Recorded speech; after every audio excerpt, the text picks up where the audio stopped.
Let's learn how to learn video series का ये तीसरा वीडियो है।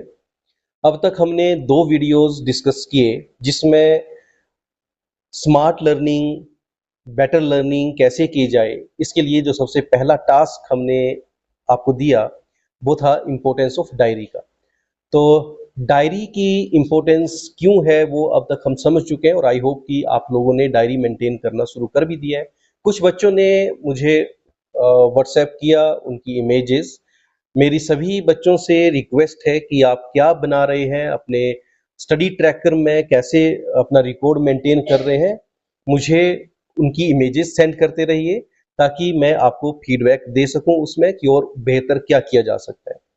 आज इसी सीरीज का ये तीसरा वीडियो हम रिकॉर्ड कर रहे हैं और इस वीडियो में आपको बताएंगे कि जो लर्निंग टेक्निक्स की हम बात कर रहे थे कि बेटर लर्निंग के लिए क्या क्या स्टेप्स लिए जाते हैं।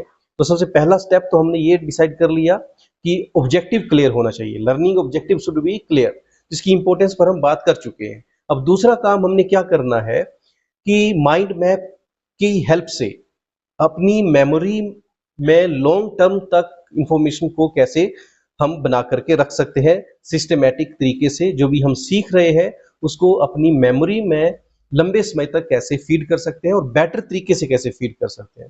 तो उसमें से एक तरीका है आपका मेमोरी मैप का।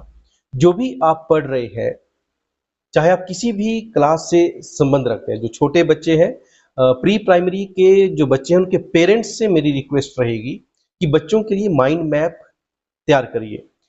उसमें जो भी टॉपिक आपने लिया है बच्चों को सिखाने के लिए, उस टॉपिक के विजुअल्स क्रिएट करने हैं हमने फ्लो के थ्रू। चार्ट में जैसे फॉर एग्जांपल फ्रूट नेम है तो फ्रूट्स की कैटेगरी बना सकते हैं हम, डिफरेंट टाइप्स की फ्रूट की कैटेगरी बना सकते हैं। अगर हम सीजन की बात करें तो डिफरेंट सीजन्स के विजुअल्स क्रिएट कर सकते हैं कि गर्मियों में क्या होता है, सर्दियों में क्या होता है।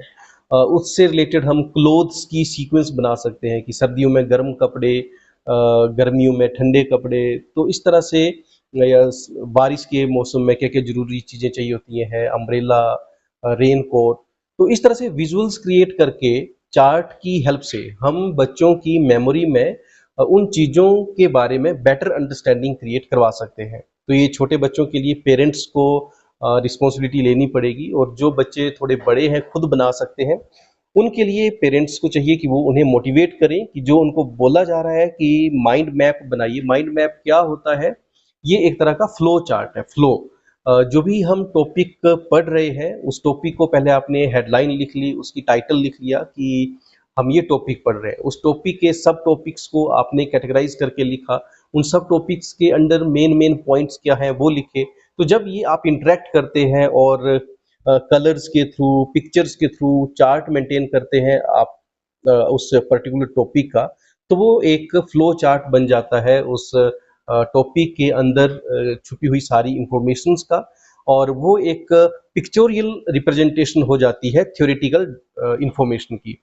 तो जो विजुअल्स की हम बात करते हैं कि हमारा जो ब्रेन है इमेजेस को स्टोर करता है, तो ये हेल्पफुल होता है हमारे ब्रेन को लॉन्ग टाइम तक उस इंफॉर्मेशन को बनाए रखने के लिए। कुछ सैंपल्स मैं माइंड मैप के आपके व्हाट्सएप पर सेंड कर रहा हूँ, कुछ सैंपल्स आप यहाँ वीडियो में देख रहे होंगे। इस तरह ये कुछ पीडीएफ फॉर्म में मैं आपके ग्रुप में शेयर कर रहा हूँ, इनको अच्छे से देखिए। और जो भी आप टॉपिक पढ़ रहे हैं, जैसे आपने स्टडी ट्रैकर को अब यूज करना सीख लिया है, उसमें आप सुबह अपना ऑब्जेक्टिव डाल रहे होंगे कि आज हमने ये टॉपिक पढ़ना है और उस टॉपिक को आपने पढ़ा। अब माइंड मैप की हेल्प से उस टॉपिक को ब्रेक डाउन करिए, उसको उसका चार्ट बनाइए, फ्लो बनाइए उसका, और उससे रिलेटेड इंफॉर्मेशंस को सीक्वेंस में माइंड मैप की हेल्प से आप चार्ट में प्रेजेंट कर सकते हैं और उन चार्ट्स की कलेक्शन आपको हेल्प करेगी फिर रिवीजन के लिए। तो जो भी आपने टॉपिक पढ़ा होगा उसका एक विजुअल क्रिएट हो गया है माइंड मैप की हेल्प से। अब ये माइंड मैप हेल्प करेंगे उस चैप्टर को क्विकली रिवाइज करने के लिए। तो आई होप कि इस तीसरे वीडियो में जो मैं आपको टास्क असाइन कर रहा हूँ माइंड मैप का, इसको आप अच्छे से समझेंगे, इंपॉर्टेंस ऑफ माइंड मैप को समझेंगे और माइंड मैप बनाएंगे जो भी आप टॉपिक स्टडी कर रहे हैं। इससे रिलेटेड कोई भी आपको परेशानी आती है, माइंड मैप बनाने में आपको दिक्कत आ रही है, या आप बात समझ नहीं पा रहे हैं, कोई भी आपके एक्सवाइजेड कोई भी क्वेश्चंस है, तो आप बेझिझक मुझे व्हाट्सएप कर सकते हैं। आपके जो भी डाउट्स रहेंगे उनको सॉल्व किया जाएगा। इस वीडियो में इतना ही, और एक बार फिर से मैं आपको रिवाइज करवा रहा हूँ कि जो भी आप बना रहे हैं वो सेंड करते रहिए, और ये एक इम्पोर्टेंट रोल प्ले करेगा आपकी लर्निंग को इम्प्रूव करने में। क्विकली, इफेक्टिवली टाइम को मैनेज करते हुए लंबे समय तक जो भी हम पढ़ रहे हैं उसको कैसे हम रिटेन कर सकते हैं अपने ब्रेन में, अपनी मेमोरी में। तो I hope you will follow my instructions. मिलते हैं अगले वीडियो में अगले लर्निंग टेक्निक के साथ। तब तक के लिए